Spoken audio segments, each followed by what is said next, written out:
All right, starting at number 10, we have the Sunnis. So 85% of the Muslim world are Sunnis, so they make up the majority, clearly. And Sunnis consider themselves to be the guardians of Islamic orthodoxy and tradition based on what the Prophet Muhammad established, as well as his 4 rightly guided caliphs. The source of the religion and the legal authority are the Quran and the Hadith. And then there's analogy or qiyas and consensus, which is ijma, that's used to resolve certain problems and disputes of matters that may rise that may not be explicitly mentioned in the Quran or the Hadith. And under Sharia, they believe that both individual as well as communal life should be guided by Sharia. The next branch we're looking at is Shia. Shia, or the Shiites, they began as a political dispute over the leadership of Islam. And they considered Ali, who was a cousin of the Prophet Muhammad, as the first legitimate successor to the Prophet Muhammad. And that's when we had Shia Ali, which is the party of Ali. And Shiites believe that the revelation ended with the Prophet Muhammad and the Quran. However, they also consider there to be a tradition of imams who were given supernatural powers to interpret the Sharia. The teachings of the imams are considered infallible, by the way. And now Shias are generally synonymous with the term seveners because they believe that there was a series of 7 imams that succeeded the martyrdom of Hussein, which was Ali's youngest son. Shias also have traditionally believed in the existence of a Mahdi, which is sort of like a messiah figure who will one day appear to restore the purity of all of Islam. Currently, Shias make up the majority in modern Iran, as well as they make up an influential minority in Syria, Lebanon, Yemen, Pakistan, and Iraq. Branch at number 8 are the Kharijites. And now the Kharijite means those who defected from the group. And now they were members of the earliest sect in Islam that left the followers of Ali, who was a cousin and son-in-law of the Prophet Muhammad. Now, the 3rd Caliph, Uthman, was killed in the year 656 AD, and the struggle for succession followed between Ali and Muawiyah, the governor of Damascus. Now, the Kharijites left the followers of Ali, who are the Shias, and the Kharijites rejected the firstborn succession of the Quraysh, which was a tribe of the Prophet Muhammad, and they assert that the leadership of Islam, which is known as the Caliphate, should be designated by an imam that's elected by the community from among candidates who possess spiritual and other important personal qualities. Next up, let's talk about the Ibadi. Now, this is a school of Islam that's dominant in Oman, and although Ibadism is often described as conservative, it is considered to be a tolerant sect of Islam, which puts a lot of emphasis on the rule of the just, and it rejects violence as a means to political ends. Now, Oman is the only country in the Muslim world that has an Ibadi majority population. Now, the roots of Ibadism go all the way back to the 7th century, 20 years after the Prophet Muhammad's death in 632. One thing to note about Ibadis is that they can trace their origins also back to the Kharijites, who came into existence during the First Islamic Civil War between 656 and 661. The Kharijites, by the way, were the earliest Islamic sect who came about as a result of the religio-political controversy over the caliphate. But this offshoot of the Kharijites, the Ibadi, they believe that the Muslim community can rule itself without a single leader. Ibadis also differ in that they do not agree that a Muslim leader must be a descendant of the Prophet Muhammad's tribe. In theology, Ibadis reject a literal interpretation of all human-like descriptions of God, denying even the possibility of seeing God in this life or even in the afterlife. Next up, we have the Sufis. Sufism is an Arabic word called tasawwuf, and the word means made of wool, and that refers to the coarse wool garments that were worn by the earlier Muslim mystics as a symbol of poverty and a rejection of worldly pleasures. Sufism is defined as Islamic mysticism, and Sufism is less of a doctrine or belief system than it is an experience and way of life. It is a tradition of enlightenment that carries the essential truth forward throughout time. Now, this tradition, however, must be conceived in a vital and dynamic sense. Now, its expression must not remain limited to the religious and cultural forms of the past. The truth of Sufism requires reformation and fresh expression in every single age.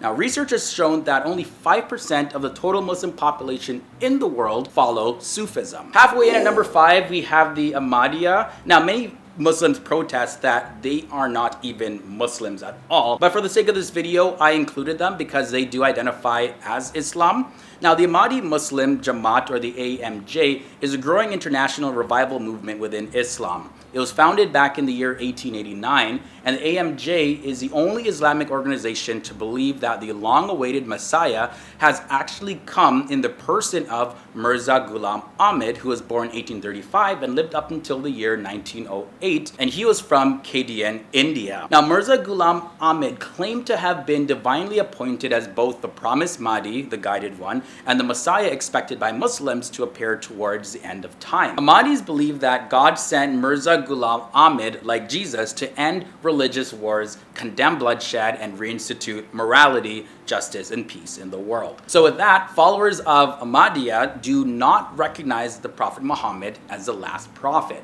The largest concentration of Ahmadiyya Muslims are in West and Eastern Africa, Indonesia, as well as South Asia. Now let's take a look at Wahhabism. Now this is a conservative movement within Islam's Sunni branch, and it's named after its founder, theologian Muhammad ibn Abdul Wahhab, who was born in the 18th century in what is now Saudi Arabia. Wahhab advocated a return to a purer form of Islam, focusing on its origins and the absolute sovereignty of God. So that means they reject all the cults of saints, as well as they forbid tobacco, alcohol, and shaving. And their mosques are very plain and simple, as well as their public prayer attendance is heavily enforced.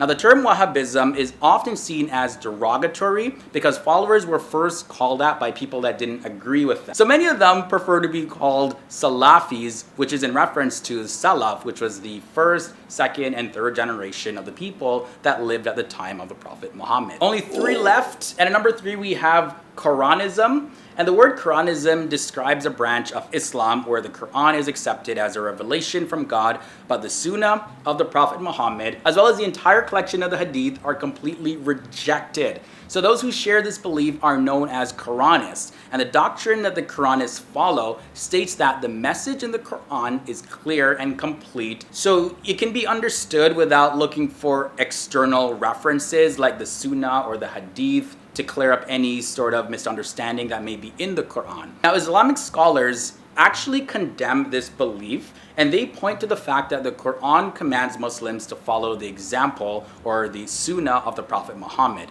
And many scholars add that without the Hadith literature, many Islamic concepts would just be completely abstract and not have any real substance to them. For example, in the Hadith, you find how to pray and fast, as well as the obligatory giving, how to conduct that, and also how to make the pilgrimage to Mecca, which are all parts of the 5 pillars of Islam. Mahdavis come at number 2. Mahdavis believe in the oneness of Allah as well as the prophethood of Muhammad as the last messenger of Allah. And they also consider the Quran to be their holy book. Now, they strictly follow the 5 pillars of Islam. They follow the Sunnah tradition and Sharia while having high respect and reverence for the house of the Prophet Muhammad and his immediate offspring. Now, if you're not familiar with the term Mahdavism, it's also known as Zikri in Pakistan, if you're familiar with that term. Well, anyways, it's a Muslim sect that was founded by Sayyid Muhammad Janpuri, who was born in India in the late 15th century. Now, Sayyid Muhammad declared himself to be the Imam Mahdi at the holy city of Mecca in front of the Kaaba in 1496 and is revered as such by the Mahdaviya community throughout the entire world. Now, Zikri Mahdavis can be found predominantly in the Baluchistan province of Pakistan. And finally, at number 1, we have the Nation of Islam. This was founded in Detroit in 1930 by Wallace Fard, who proclaimed a revelation for the African Americans that their salvation would come through self-knowledge by which they would recover a sense of their own history. Now, Elijah Muhammad was Fard's successor after Fard's mysterious disappearance back in the year 1934. Elijah Muhammad taught that Fard was an incarnation of Allah, and he commanded that other blacks who followed the movement were to withdraw from white society and create their own institutions, start up their own businesses. And now the traditional teachings of the Nation of Islam include the belief that humanity was originally black and that the white race was created by a black scientist named Yaqub, who had rebelled against Allah. They also consider Christianity to be a danger because it's a religion of Western culture. Now, followers of the Nation of Islam, they stick to a strict lifestyle of praying 5 times a day. They abstain from alcohol, tobacco, as well as other drugs. They try to have a pure and simple diet as much as possible, among other practices. Now, the prominent members of the Nation of Islam include Malcolm X and Muhammad Ali. Starting at number 10, we have Cao Daism. Cao Daism is a belief system also known as Cao Dai, and this religion started in Vietnam. It was founded by a man named Ngo Van Chu back in the year 1926. Now, today, there are approximately 4.6 million followers of Cao Daism, and they live primarily in the southern part of the country. The religion teaches the belief in one supreme being, and they put a lot of emphasis on peace, love, as well as tolerance and justice. Number 9 brings us Confucianism. Of course, Confucius is widely viewed as one of the greatest philosophers to have ever lived, and Confucianism is based on his teachings. There are 6 million followers of Confucianism, and most of them are in China, and the religion has 5 main virtues. The first virtue is Zhen, which is goodwill, empathy, and generosity. Then there's Yi, which is rightness, duty as guardians of nature and humanity.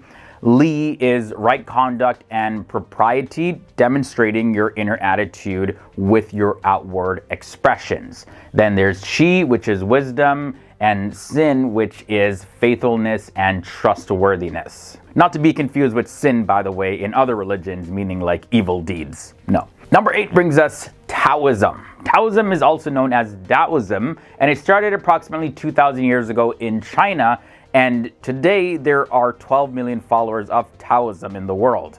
The founder of Taoism is considered to be Lao Tzu, and he's the one who's thought to have written the Tao Jing, which is the central text in Taoism. Taoists believe in spiritual immortality, where the spirit and the body joins the universe after death. The religion at number 7 is Judaism. Of course, you've all heard about this one.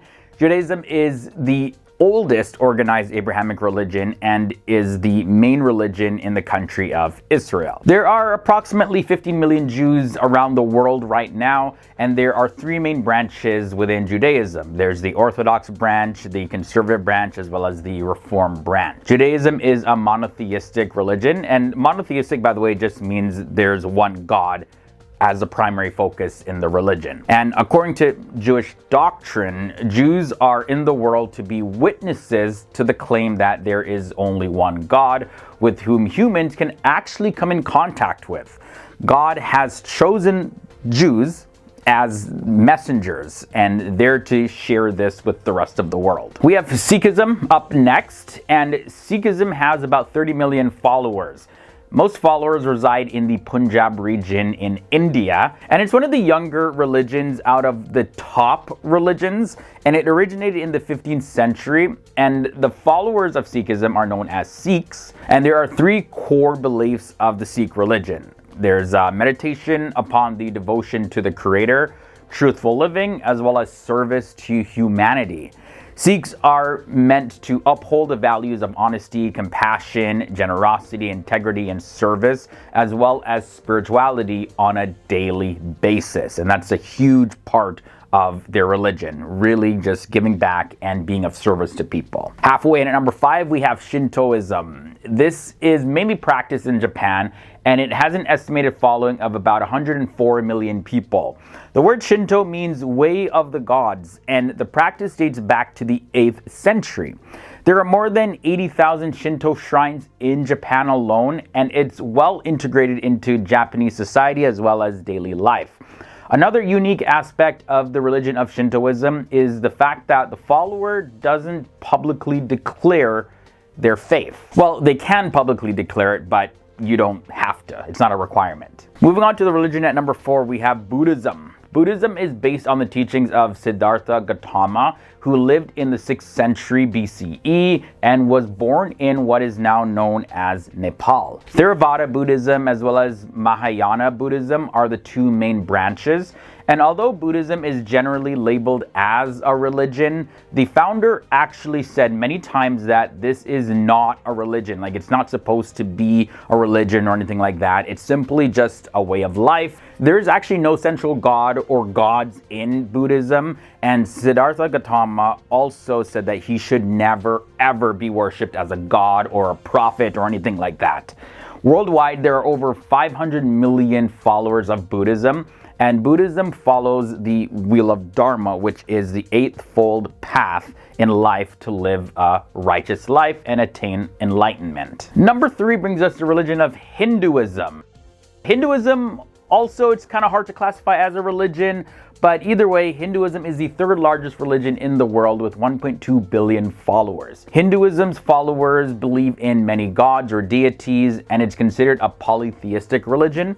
However, Hindus recognize that there is one God, Brahman, the eternal origin, who is the cause of everything that is in existence. Hinduism has been practiced in various forms for more than 4,000 years, and the major scripture of Hinduism are the Vedas, divided into 4 sections: the Rig Veda, the Yajur Veda, the Sama Veda, as well as the Atharva Veda. It is mainly practiced in India, Nepal, as well as Mauritius, and you'll also find a lot of practitioners in Bali, Indonesia. The purpose of life for Hindus is to achieve 4 aims: Dharma, which is ethics and duties; Artha, which is prosperity and work; Kama, which is desires and passion; and Moksha, which is liberation, freedom from the death and rebirth cycle. The religion at number 2 leads us to Islam. Islam is currently the fastest growing religion in the world, and it currently has 1.9 billion followers worldwide. Indonesia is the country with the largest number of Muslims, although the religion of Islam originated in Arabia. Islam started in the 7th century during the Prophet Muhammad's life, who is believed to be the last prophet of Allah or God. And Muslims, however, do teach that Islam had existed since the beginning of time, with Adam, the first human, being the first Muslim, as well as the first prophet. The holy book in Islam is known as the Quran, and Quran was revealed in Arabic to Muhammad by the angel Gabriel over a period of 22 years. And that time period started in 610 CE and ended in 632 CE. There are 2 main branches in Islam. There's Sunni and Shia. And finally, we end this list off with Christianity. Christianity is the greatest of all the religions in the world, with 2.5 billion followers in total. There are many denominations within Christianity, like literally thousands. But to keep it simple, Catholicism, Protestantism, and Orthodox are the 3 main branches. Christianity is an Abrahamic monotheistic religion based on the life, death, resurrection, and teachings of Jesus Christ. The first Christians, though, weren't Christian. They were Jews who came to believe that Jesus was the Messiah. And Gentiles or non-Jews also made up the large majority of its followers. And of course, that's the case in today's modern Christian world. Starting at number 10, we have the religion of Islam. This is a monotheistic religion in which Muslims believe in the oneness of Allah or God, and also they believe in the prophets. It's said that Islam began in 622 AD and spread throughout the world within a short period of time. According to a report by Pew Research Center, there are 1.8 billion Muslims in the entire world, and that number is projected to increase to 2.9 billion by the year 2060. However, though, if you do ask Muslims, they will often say that Islam is in fact the oldest religion in the world, because Islam means submission in the context of submitting to the will of God, which Muslims say is the very first and only true religion. From there, we move on to number 9, Christianity. Christianity was started in 300 AD before the advent of Islam as an organized religion. Christians believe that Jesus Christ is the Son of God, and they follow the Bible. Generally, they follow more closely, though, the teachings of the New Testament of the Bible rather than the Old Testament of the Bible.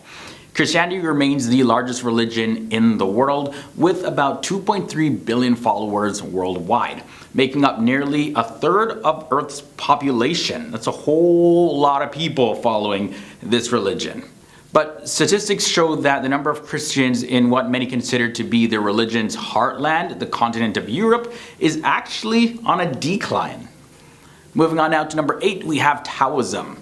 Now, it was a tradition of Chinese origin that teaches living in peace and harmony. However, elements of Taoism can also be found in other religions, and it was started in the 4th to 3rd century BCE. Taoism has no founder and no founding date recorded. It grew out of various religious and philosophical traditions in ancient China, like shamanism as well as nature religion. But you see, Taoism has been connected to a philosopher by the name of Lao Tzu, who was around 500 BCE, and he wrote the main books of Taoism known as the Tao Te Ching. Buddhism is a religion that comes in at number 7. Buddhism, it's said that it started in what is known as the country of Nepal. Some say that it actually originated in India, depending on the sources, but either way, it's based on the teachings of Siddhartha Gautama, and Buddhism is the main religion in many Asian countries. It is a religion that is about suffering and how to get free of it. The central teaching of Buddhism is nirvana, which is often referred to as attaining enlightenment, which is the most blissful state that a human being can attain. Buddhism is the world's 4th largest religion with over 520 million followers, or over 7% of the global population are known as Buddhists. Next up, let's look at Confucianism. Confucianism, also known as Ruism, is a tradition of philosophy and religion, a humanistic or rational religion, a way of governing, or simply put, a way of life. The worldly concern of Confucianism is based on the belief that human beings are fundamentally good and teachable, improvable, and perfectible through personal and communal endeavors. Confucianism focuses on cultivating virtue in a morally organized world, and there are more than 6 million people who follow Confucianism today. Alright guys, halfway to number 5, we gotta look at the religion of Shinto. This is the traditional religion of Japan that focuses on ritual practices to establish a connection between present-day Japan and its ancient past. It has many deities, and they're called kami. Also, all kamis represent some natural power, and it has a lot of association with Buddhism, and many theories of Buddhism, as a matter of fact, have been added to Shinto. Worldwide, followers are estimated to total 3 million. So Shinto is really an optimistic religion, as humans are thought to be fundamentally good, and evil is believed to be caused by evil spirits. Jainism comes next at number 4. Now, when we look at Jainism, we see that it's an ancient religion in India that teaches that the path of liberation and bliss is to live a life of harmlessness and sacrifice. Today, there are about 6 million Jains in the world, and they represent less than 2% of the total Indian population. The Jain community in India is centered in Rajasthan as well as Gujarat, and many migrated to East Africa and from there to places like Britain. The purpose of Jainism is to achieve the liberation of the soul. It actually originated from Shraman tradition of India, and its originators are 24 Tirthankaras, of which the first Tirthankara is Lord Rishabdev, also known as Adinath, and the last being Mahavir Swami. Now, the religion that comes in at number 3 is Zoroastrianism. Historically, Zoroastrianism began in the 6th century BC, and this religion is based on the teachings of a book called Genda Avesta, and the book is a religious book of Zoroastrians. Only a few excerpts of this book still exist though, and its oldest parts can be from the period immediately after the Rig Veda. It's written in the Avestan language, which is very similar to the Sanskrit language, and Zoroastrianism is the ancient religion of Iran, and it survives in certain areas. It's also a monotheistic religion centered on the dualistic cosmology of good and evil, and an end-time prediction of the ultimate destruction of evil. Though it was the state religion of Iran at one point, and it was widely practiced in other regions inhabited by the Persian people, like Afghanistan, Tajikistan, and many of Central Asia, Zoroastrianism is today a minority religion in Iran. From there we move on to Judaism. This religion is considered to be the oldest Abrahamic religion in the world, and there are about 15 million followers who call themselves Jews today. It's one of the oldest monotheistic religions, and both Christianity and Islam, as many of you know, have a lot of similarities and roots in Judaism. These religions believe in one God and the moral teachings of the Hebrew Bible. So yes, Judaism is one of the ancient religions, which is about 4,000 years old, and Judaism now is the central religion of the state of Israel. Judaism is thought to have originated with the prophet Abraham, also known as Ibrahim, who lived 2,000 years before Jesus Christ. Now we end this episode off at number 1. This religion is Hinduism. Hinduism, or Sanatana Dharma, is believed to be the oldest religion in the world. According to mythological beliefs, Hinduism is said to be more than 90,000 years old. But according to scholars and research, Hinduism has its roots and customs dating back to about 5,000 years old. Hinduism is the third largest religion behind Christianity and Islam. Roughly 95% of the world